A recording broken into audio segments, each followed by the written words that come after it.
Hello everyone, welcome to today's class. We are going to be covering legal aspects in the healthcare setting.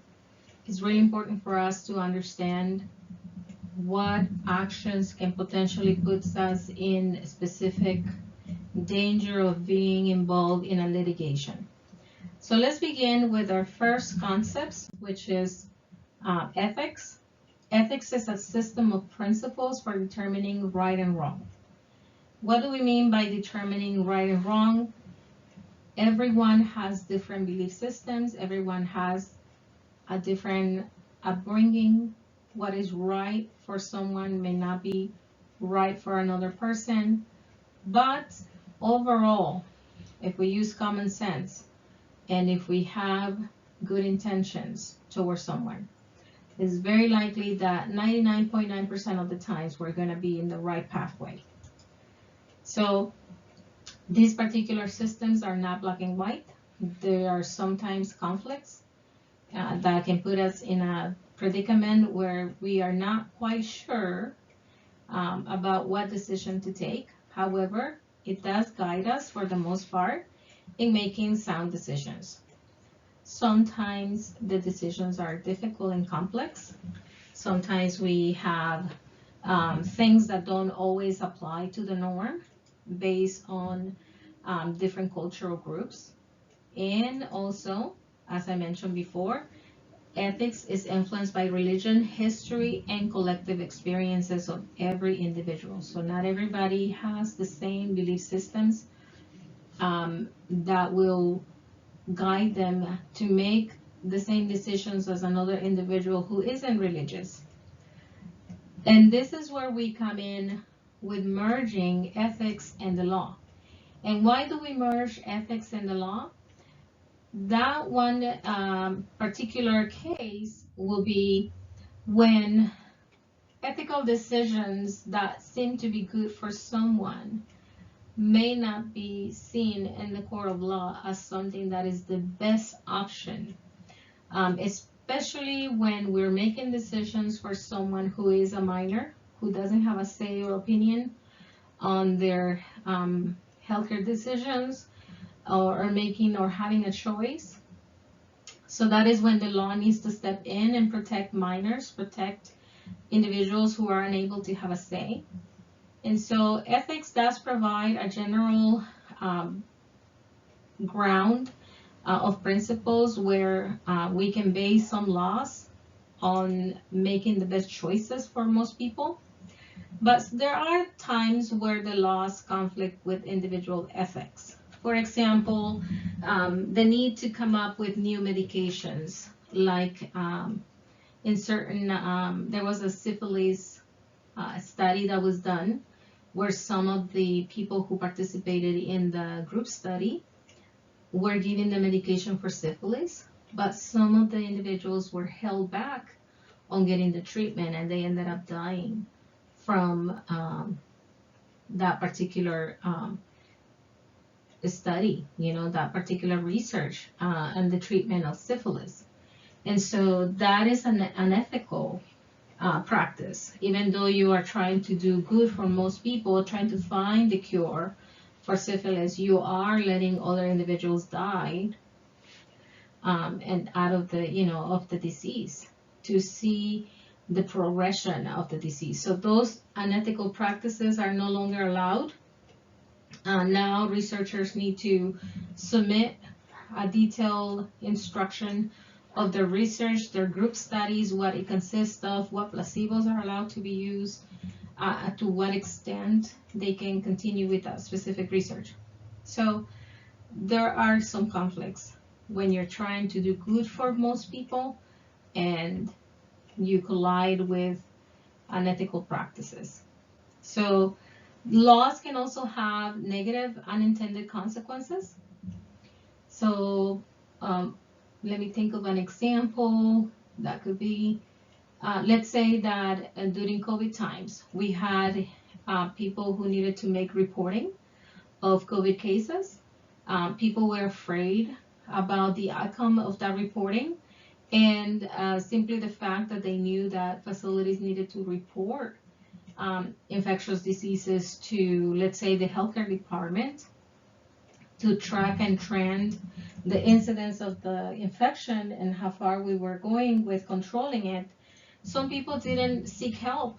They didn't go to these facilities to seek help even though they were very sick. The other outcome of such decisions is that they infected their loved ones, other people around them. They didn't receive the right treatment. And so those are negative unintended consequences of the law. Now let's move on to the consent. What is a consent to you? What is it that you understand when you have to give consent for something? Now I'm going to pause the video so you can go ahead and answer the question, and then we're going to continue with the lecture. Okay, whether you answer right or wrong, it doesn't matter. That is the purpose of the lecture, for you to learn. A consent is given permission. Is for you to have an informed decision-making process where you know the pros and cons of a specific procedure.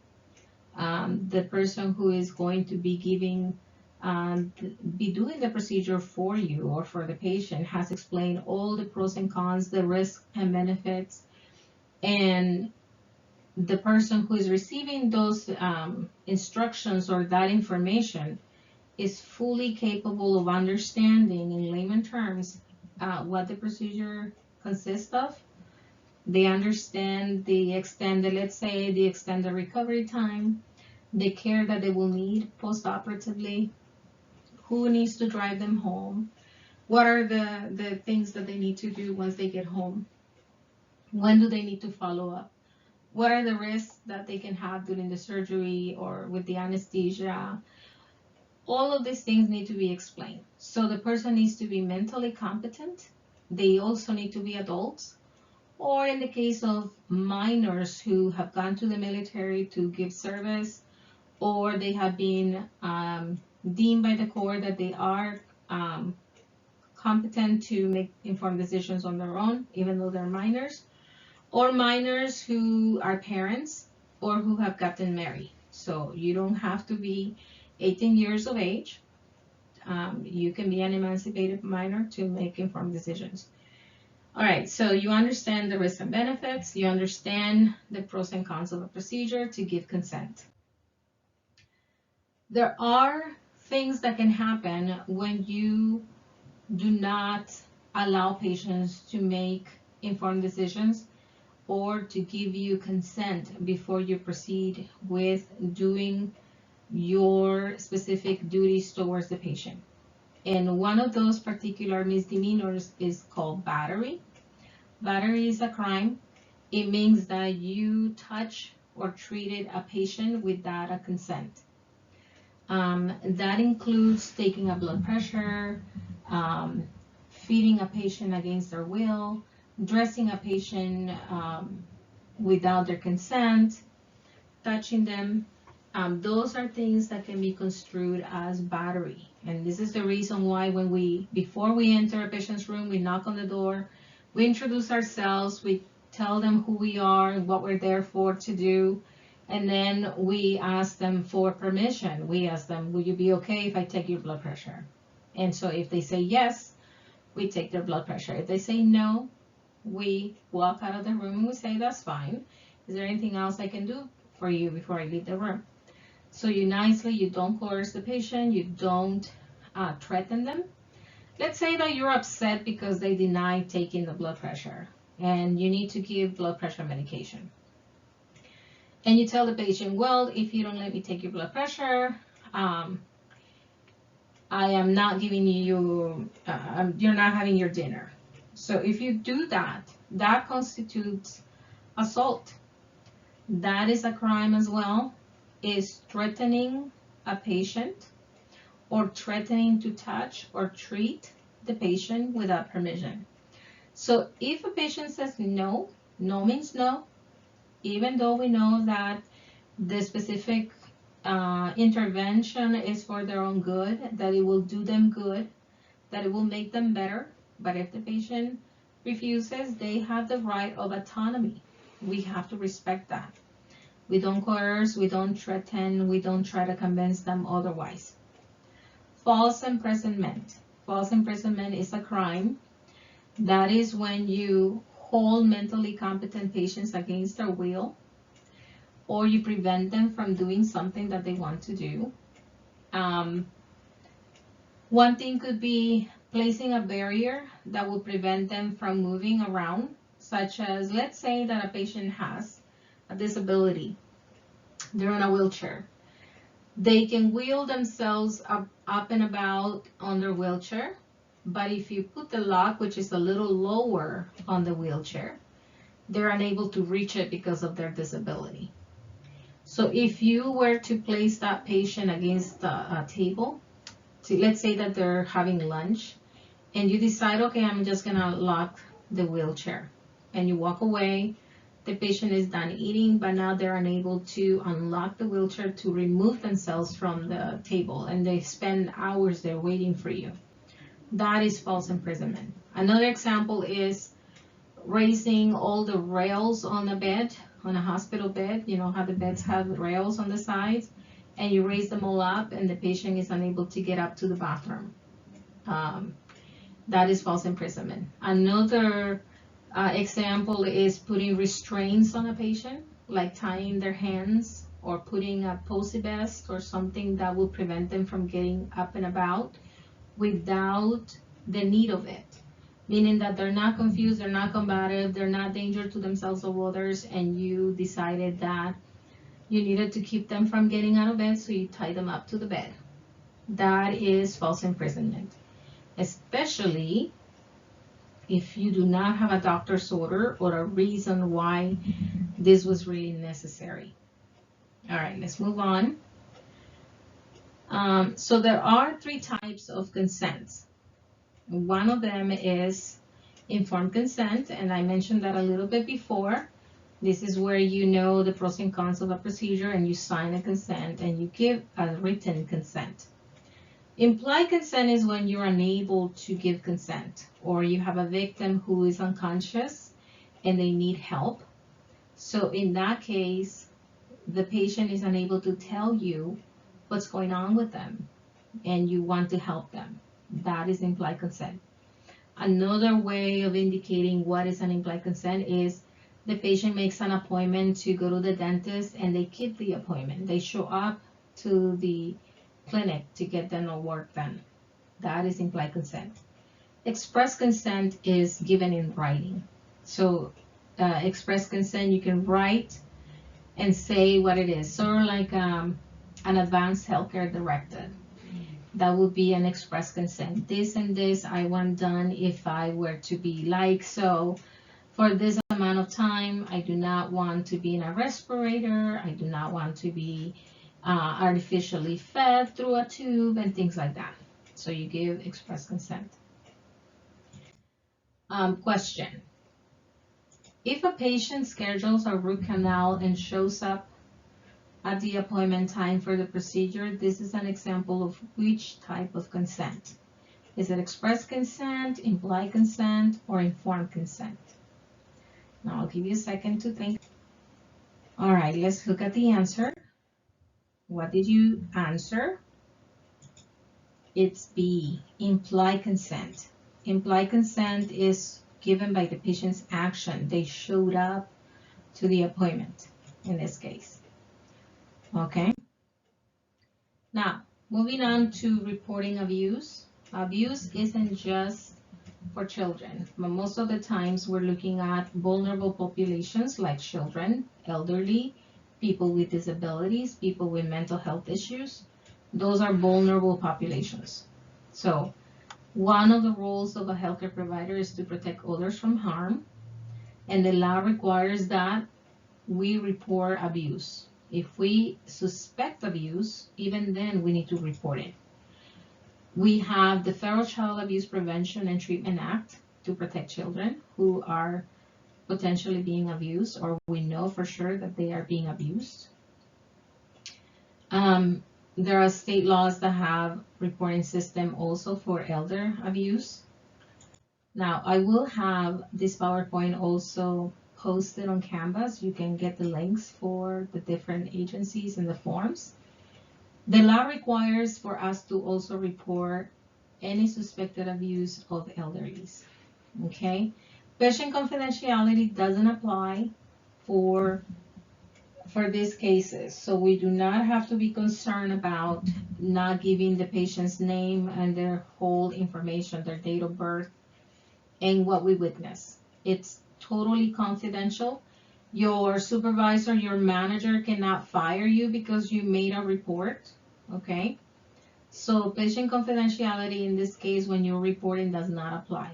The form is here. I will post the PowerPoint also for you to click on the link, the blue link, and do a right click and access the form for reporting. And you also have the reporting form for child abuse.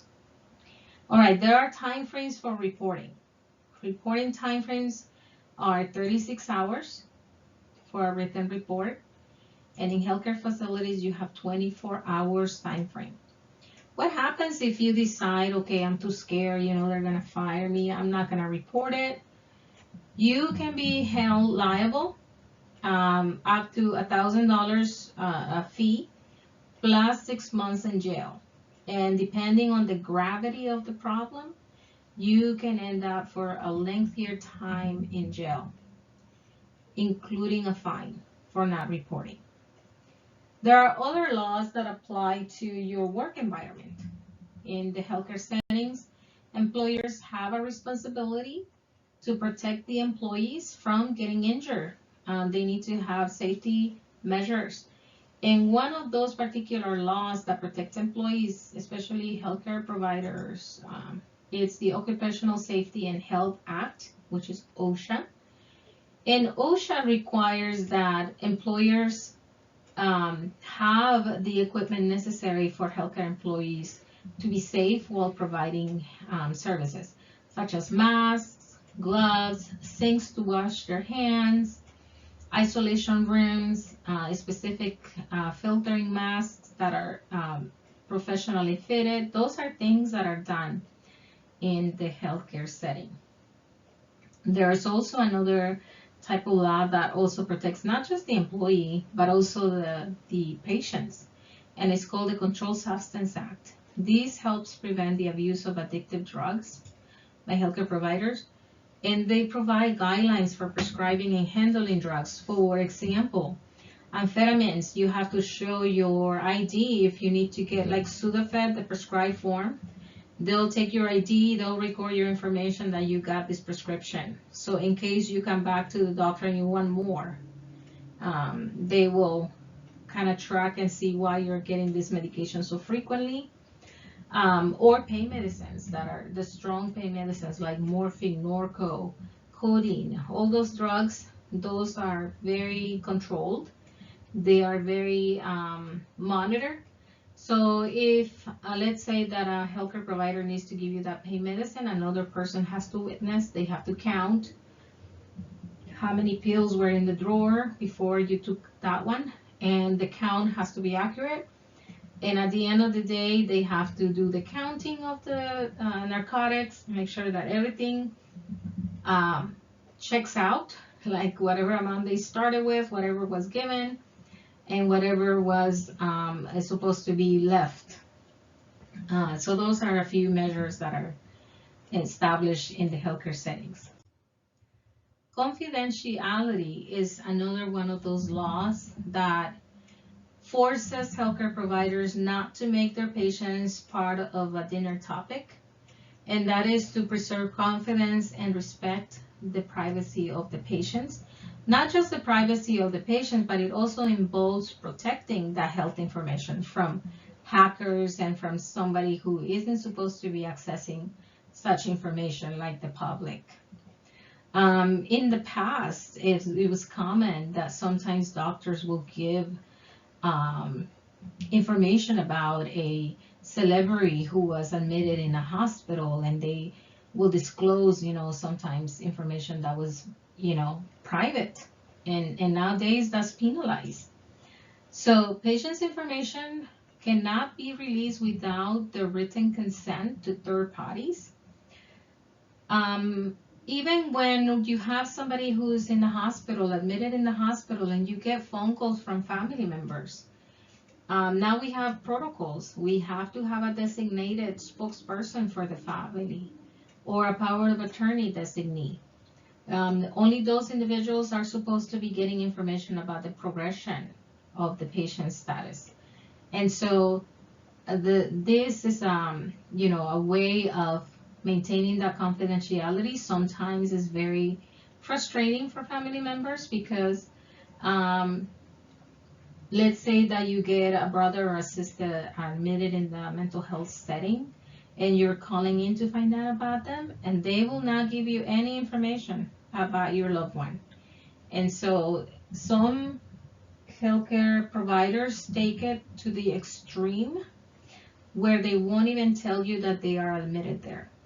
So sometimes we really need to be careful about what policies are clear and what things can and cannot be disclosed, because not giving any information of the whereabouts of a loved one is not that falls within the legal system. So you really have to understand the policies and procedures of every department within the healthcare setting that you work at, and you do not want to violate patients' rights, because that is something that you don't want to be involved with, where you are violating the patient's rights. Okay, we have, speaking more about confidentiality, there is a specific law that dictates what needs to be done by the facilities, what type of training the employees need to be getting, what type of physical barriers need to be put in place to protect patients' information. And that particular law is called the Health Insurance Portability and Accountability Act, or better known as HIPAA. And these are national standards on how and what the employers need to do and the employees need to do to maintain patient privacy. There are specific policies that facilities need to develop and follow those policies. For example, the use of a username and a password to access computer systems to document what you've done for the patients. Other things like physical barriers could be the use of codes on doors before you can enter a specific medication room or the nursing station. Other physical barriers could be firewalls built in the electronic health records computers. So those are the things that examples of what the HIPAA regulations dictate that facilities and employees need to follow. All right, moving on, we're going to ask you a question now. True or false? Individual healthcare facilities must develop policies for protecting patient confidentiality. Now, is it true or is it false? Okay, if you got it right, it's true. Following federal guidelines, healthcare facilities must develop policies and procedures for maintaining patient confidentiality. And I gave you the examples of using usernames and codes. I also gave you the example of using physical barriers like codes on the doors so you can enter a medication room. So those are a few of the things that, and firewalls for computers. Now, what happens if you break the law? Let's say that you are an employee in a specific facility and you break the law. You violate the HIPAA violations. You were talking about your patient in the elevator and you were overheard and somebody reported you that you violated their family members' healthcare information. And they know who you are and they report you. So now your employer will be responding for what you did. So this particular doctrine is the respondeat superior. This is where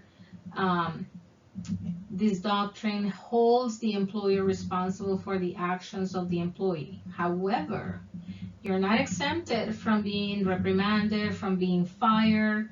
Depending on the gravity of your actions, You could also be definitely liable if you did an action that was out of your scope of practice and ended up in injuring a patient.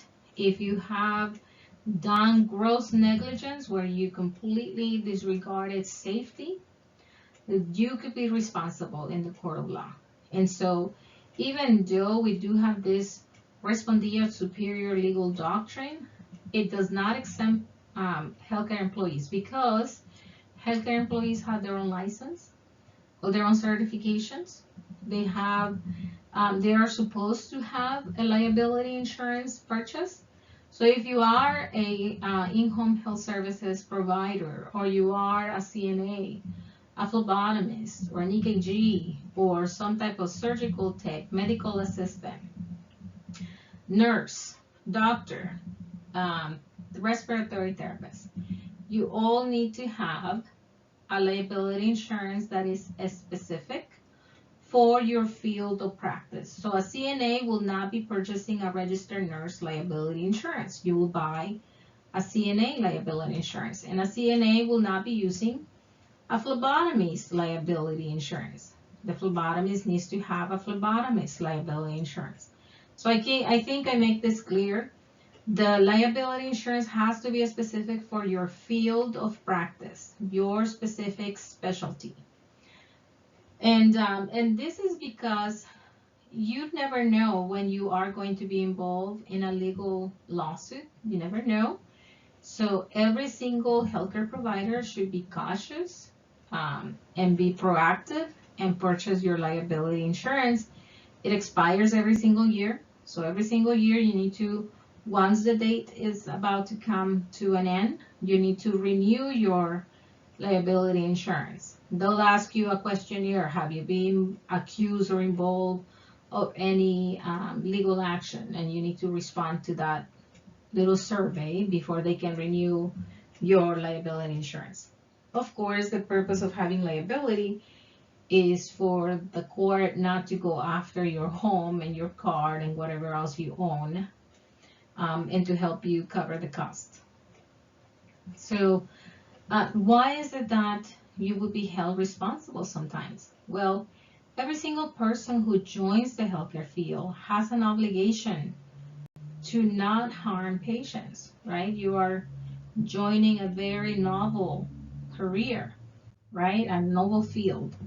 And one of the oaths that we as healthcare providers have to take is to promise not to do harm, right? We, any failure, we have essential responsibilities. Any failure to meet those reasonable standards of care or to deliver due prudent, care, it's something that will put us in a predicament of being involved in a lawsuit. So anyone who follows their scope of practice, who delivers within the standards of care and uses common sense and uses good judgment and has good intentions towards patients, should not be involved on this type of misdemeanors, right?